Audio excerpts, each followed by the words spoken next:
Sahabat setia Gowor yang dikasih Tuhan, Shalom, happy weekend untuk kita. Kita hari ini adalah hari Sabtu 13 Juli 2024. Kita mau bersama-sama merenungkan firman Tuhan yang diambil dari Injil Matius 10 ayat 24 sampai dengan 33. Kita siapkan hati kita. Haleluya, haleluya, haleluya. Berbahagialah kalian kalau dicaci maki demi Yesus Kristus, sebab Roh Allah ada padamu. Haleluya, haleluya, haleluya. Tuhan bersamamu dan bersama rohmu. Inilah Injil suci menurut Matius. Dimuliakanlah Tuhan. Pada waktu itu Yesus bersabda kepada ke-12 muridnya, seorang murid tidak melebihi gurunya, dan seorang hamba tidak melebihi tuannya. Cukuplah bagi seorang murid jika ia menjadi sama seperti gurunya, dan bagi seorang hamba jika ia sama seperti tuannya.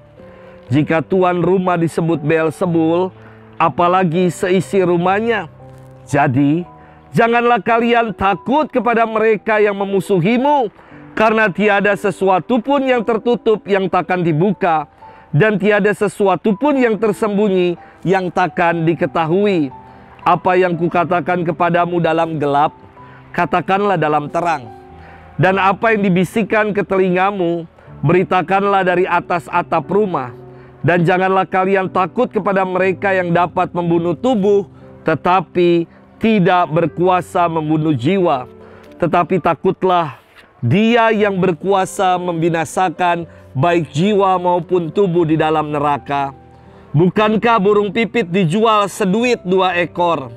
Namun tak seekor pun akan jatuh tanpa kehendak Bapamu. Dan kalian, rambut kepalamu pun semuanya telah terhitung. Sebab itu janganlah kalian takut, karena kalian lebih berharga daripada banyak burung pipit. Barang siapa mengakui aku di depan manusia, dia akan kuakui juga di depan Bapa-Ku yang di surga. Tetapi barang siapa menyangkal aku di depan manusia, dia akan kusangkal di hadapan Bapa-Ku yang di surga. Demikianlah sabda Tuhan. Terpujilah Kristus. Sahabat setia Gowor yang dikasih Tuhan, Shalom, happy weekend untuk kita.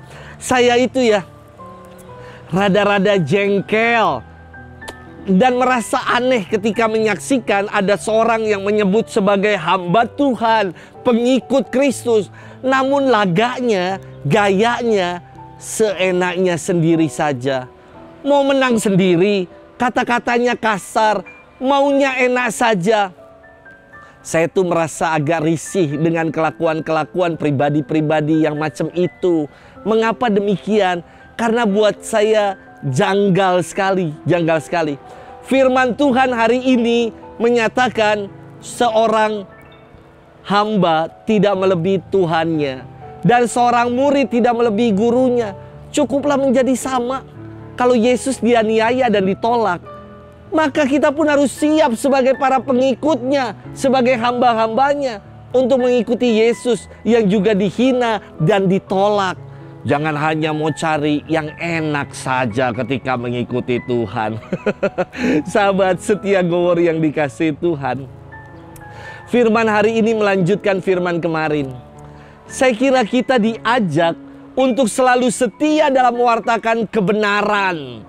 Nggak peduli apa yang menjadi resiko kita ketika harus mewartakan dan menyatakan kebenaran. Sebab buah dari kesetiaan ketika kita mewartakan yang benar adalah keselamatan yang akan dianugerahkan Tuhan kepada kita. Firman Tuhan mengatakan seorang murid tidak lebih daripada gurunya, seorang hamba daripada tuannya. Cukuplah bagi seorang murid jika ia menjadi sama seperti gurunya, dan bagi seorang hamba jika ia menjadi sama seperti tuannya. Kita ini adalah murid-murid Tuhan. Kita ini adalah hamba-hamba Tuhan. Maka jangan lagi ragu dalam mewartakan kebenaran. Sebab Yesus Guru dan Yesus Tuhan kita melakukan itu. Tidak pernah ragu mewartakan yang benar meskipun mengalami rupa-rupa ancaman, penolakan, dan derita. Di zaman ini yang dikenal dengan sebutan zaman post-truth, pasca kebenaran, zaman pasca kebenaran. Sekarang tagline orang, aku memberitakan berita hoax, maka aku, eksistensiku, keberadaanku diakui di dunia. Di tengah dunia sekarang ini, kalau aku belanja online, kalau aku lihat medsos, maka kehadiranku diakui. Semoga tagline-tagline yang negatif itu di zaman yang post-truth ini berubah. Aku mewartakan kebenaran, maka aku ada. Aku setia mewartakan yang benar dalam hidup, maka aku menjadi pengikut Tuhan. Meski penuh tantangan, meski penuh resiko, namun inilah yang perlu kita perjuangkan sebagai murid-murid Tuhan. Sahabat setia Gowor yang dikasihi Tuhan, terkadang kita sebagai pengikut-pengikut, murid-murid dan hamba-hamba Tuhan, kadang kita mudah mengeluh, kita mudah lari ketika menghadapi resiko dan tantangan. Yesus bersabda lagi-lagi, jangan takut, sebab diri kita sungguh berharga di mata Tuhan. Bahkan burung pipit saja dipelihara oleh Tuhan. Tidak mungkin burung itu jatuh tanpa kehendak Tuhan. Tidak mungkin burung pipit saja dipelihara oleh Tuhan. Apalagi diri kita. Diri kita sungguh-sungguh berharga di matanya. Maka jangan lagi takut dalam mewartakan kebenaran dalam hidup. Selamat bermenung. Happy weekend dan Tuhan memberkati kita selalu, Bapa dan Putra dan Roh Kudus. Amin.